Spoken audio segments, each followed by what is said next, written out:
The silent team. Why is it that teams can be filled with team members who sit in meetings and maybe don't share ideas and don't talk?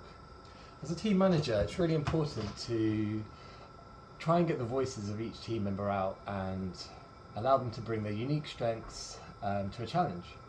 That's one of the key roles, really. And in this new book, Team Management for Professionals, it actually has a whole chapter on personality types, which is really interesting if you're interested in psychology.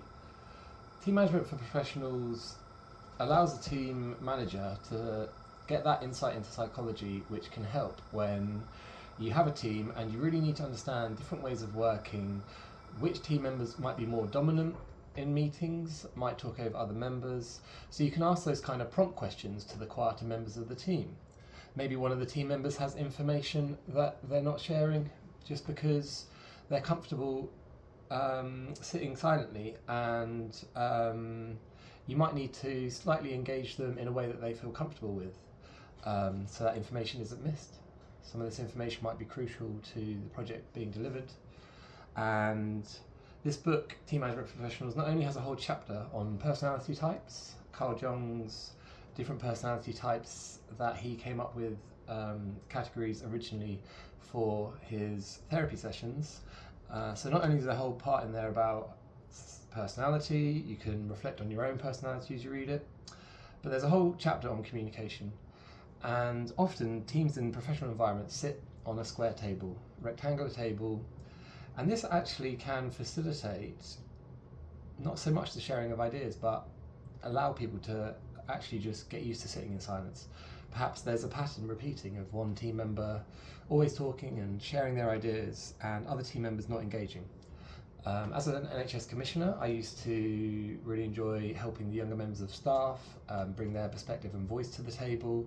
Sometimes I'd ask a staff member if they were interested in the topic, questions such as what about this project changed your perspective on how we should deliver things.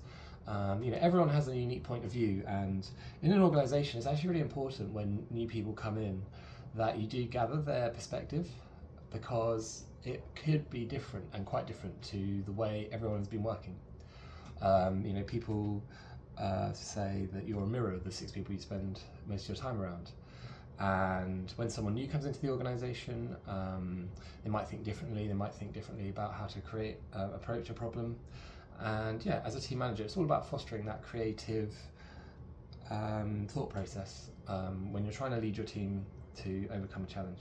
So one other quick tip I'd recommend, not only just understanding personality types as a team manager, but I'd also recommend utilising the Kanban board in the Agile project management framework. It's a simple board where you prioritise the most pressing tasks the team has at the top of the board. You list all of the tasks team members have and you put their names against the tasks. It's a really easy visual way of everyone understanding what everyone's working on, and you can shift the tasks up and down the board as the project goes on, so that you're managing everything in an agile, iterative manner. And one other tip from the Agile Project Management Framework, which I think every team manager should know, is the use of a stand-up meeting. Now, a stand-up meeting is good because, like I said, if you're all sat on a table, often it creates almost a sense of conflict, because you have everyone on one side of the table, well, half your team on one side, half your team on the other, probably. It's a bit like Parliament in the UK. It almost directly creates that sense of division between people, and that can be reflected in the way people communicate and share ideas. So what I'd recommend actually is often it's more effective, especially if you want a quick meeting, share updates, quick update on a project status. I really recommend standing your team in a concave circle around you. Do you know why? Because A, it's a bit more energizing to stand up and people might be more confident about sharing ideas and not sat there relaxed. If you want a quick sharing of ideas between everyone, just have everyone in a quick circle, team huddle. They love it in sport for a reason. You may have seen at the World Cup, for example, team huddles are there. Do you know why? They're gathering everyone in a circle. Everyone's of an equal value. Everyone's putting their heads down to share ideas together. So as a team manager, I really recommend doing stand-up meetings. They're really promoted in the Agile project management methodology, And yeah, I'm a director at the Institute for Team Management.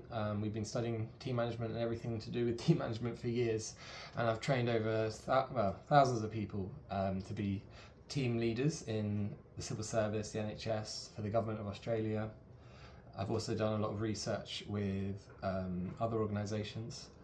And yeah, one quick tip I'd say, if you want to facilitate the quick sharing of ideas, get your group, share it, stand in a concave around you, quickly share updates, a bit like a Monday morning meeting might happen in some workplaces. And I think you'll find, everyone's maybe more energised and more willing to share those ideas, especially if you understand their personality types.